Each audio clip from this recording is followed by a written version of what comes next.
బుడగజంగాల ఐక్యత సీఎం ఇచ్చిన మాటను వెంటనే బుడగజంగాలకు సీఎం ఇచ్చిన మాటను వెంటనే బుడగజంగాలకు సీఎం ఇచ్చిన మాటను వెంటనే బుడగజంగాలకు ఎస్సీ సర్టిఫికేట్లు వెంటనే బుడగజంగాలకు సర్టిఫికేట్లు వెంటనే బుడగజంగాల కులదృక్కిన సర్టిఫికేట్లు వెంటనే.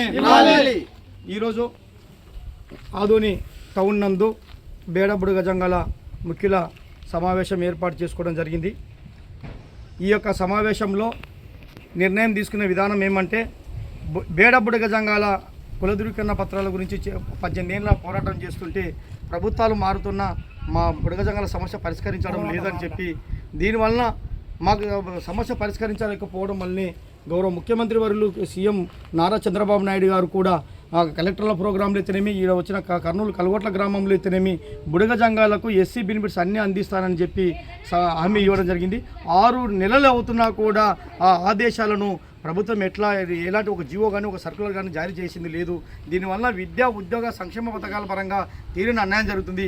ఇట్లా మా సంక్షేమ పరంగా మా జాతికి చెందిన ప్రజలకైతేనేమి ఇట్లా విద్యాపరంగా ఆ అడ్మిషన్లో మంచి మార్కులు తెచ్చుకొని కూడా ఏ క్యాస్ట్ అనేది ఆన్లైన్లో బేడ బుడగజంగం ఏ క్యాస్ట్ కింద లేకపోవడం వల్ల ఎస్సీ ఎస్టీ బీసీ ఎక్కడ మా కులం పొందపరచకపోవడం వల్ల మీకు ఆన్లైన్లో లేదని చెప్పి మీ చదువుకున్నా కూడా వ్యర్థమని చెప్పి అని భావించుకొని చాలా మంది విద్యార్థులు కూడా చదువుల మధ్య మానేసుకుంటారు. వాళ్ళని చూసి చదువుకోవాలనే విద్యార్థులు కూడా చదువుకొని మా అన్నోళ్ళు ఏం చేశారు అని చెప్పి వాళ్ళు కూడా చదువులకు దూరం అవుతూ ప్లాస్టిక్ వ్యాపారాలు, బిందెల వ్యాపారాలు, పత్త బట్టల వ్యాపారాలకు నిమగ్నమై ఉంటున్నారు. ఒక కేలేమో ప్రభుత్వాలేమో ప్రతి పిల్లోడు చదవాలి, ప్రతి కులంలో అంతా నాలెడ్జ్ పరంగా అక్షరాస్యతరంగా పెరిగిపోతుంది అని చెప్పి గొప్పలు చెప్తున్న ప్రభుత్వాలు బేడ బుడగజంగాల కులానికి నేటి వరకు కూడా సర్టిఫికేట్ లేకపోవడం వల్లనే నష్టం జరుగుతూ విద్య అన్ని పరంగా నష్టం జరుగుతున్న వాస్తవాలు లిఖితపూర్వకంగా ప్రతి ఒక్క మీకు ముఖ్యమంత్రులకైతేనేమి, డిప్యూటీ సీఎం గారికి అయితేనేమి, అదేవిధంగా నారా లోకేష్ గారికి అయితేనేమి, పవన్ కళ్యాణ్ గారికి అయితేనేమి అందరికీ ఇచ్చినా కూడా గౌరవం ఎవరు కూడా దీనిపైన స్పందించడం లేదు. కాబట్టి ఈ యొక్క సమస్యను పరిష్కరించడం లేనప్పుడు మన ఓటు ఎందుకు వేయాలి? మన సమస్య పరిష్కరించకున్నప్పుడు అమూల్యమైన మన యొక్క ఓటుని ఈ ఓటు బ్యాంకుని ఈ రాజకీయ నాయకులకు ఎందుకు వేయాలన్న ఉద్దేశంతోనే ఇప్పుడు వస్తున్నటువంటి స్థానిక ఎలక్షన్లందు బుడగజంగాల ఓటుని బహిష్కరిస్తున్నాము.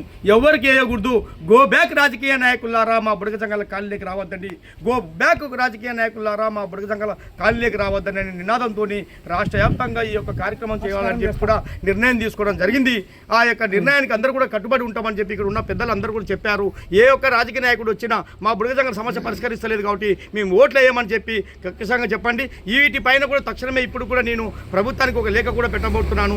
ఆంధ్రప్రదేశ్ బేడబుడ సంక్షేమ సంఘం తరఫున మాకు ఇన్ని 18 ఏళ్ళైనా కూడా మాకు సర్టిఫికేట్ కుల ధృవీకరణ పత్రాలు లేనప్పుడు మాకు ఈ యొక్క ఎలక్షన్లలో మా యొక్క ఓటును కూడా మేము బహిష్కరించుకోవాలనుకుంటున్నాం. ఆ హక్కు మాకు కల్పించండి అని చెప్పి ఎలక్షన్ల కమిషనర్ గారికి ఎత్తనేమి, అదే సీఎంఓ ఆఫీస్కి ఎత్తనేమి, అదేవిధంగా సంబంధించిన డిపార్ట్మెంట్లో అందరూ కూడా ఒక లేఖ కూడా నేను పంపబోతున్నాను కూడా ఈ సందర్భంగా తెలియజేసుకుంటూ నేటికైనా సరే ప్రభుత్వము కూటమి ప్రభుత్వము ఇచ్చిన మాట మేరకు తక్షణమే సీఎం ఇచ్చిన ఆదేశాల ప్రకారము ఒక జీవోనో సర్కులరు అధికారులు విడుదల చేయాలని చెప్పి కోరుకుంటున్నాం. మరో విధంగా కేంద్రంలో పెండింగ్ ఉన్నటువంటి సమస్య ఢిల్లీలో పార్లమెంటులో చట్టబద్ధ చేసి బుడగజంగాలకు ఎస్సీ సర్టిఫికేట్లు అందే విధంగా చూడాలని చెప్పి కోరినప్పుడే ఆ రోజే మాకు ప్రభుత్వాలు ఇచ్చిన హామీ నెరవేర్చినట్టు ఉంటుంది. అప్పుడే మా ఓటు బ్యాంకును ఆలోచించి ఆ ఓటుని మేము వేయగలుగుతాం. ఆ పార్టీకి మేము మద్దతు ఇచ్చి సంపూర్ణంగా మా ఓటుని ఆనందంతో సంతోషంతోనే గెంతులేసుకుంటూ ఓట్లు ప్రతి ఒక్క ప్రాంతంలో మా బుడగజంగాల ఓట్లు ఎక్కడ పోలుపోకుండా అందరం ఏ పార్టీ అయితే మాకు న్యాయం చేస్తుందో ఆ యొక్క పార్టీకే ఓట్లు వేయాలనే నిర్ణయం తీసుకోవడం జరిగిందని కూడా ఈ సందర్భంగా తెలియజేసుకుంటూ జై హింద్, జై బుడగజంగం, జై బుడగజంగం.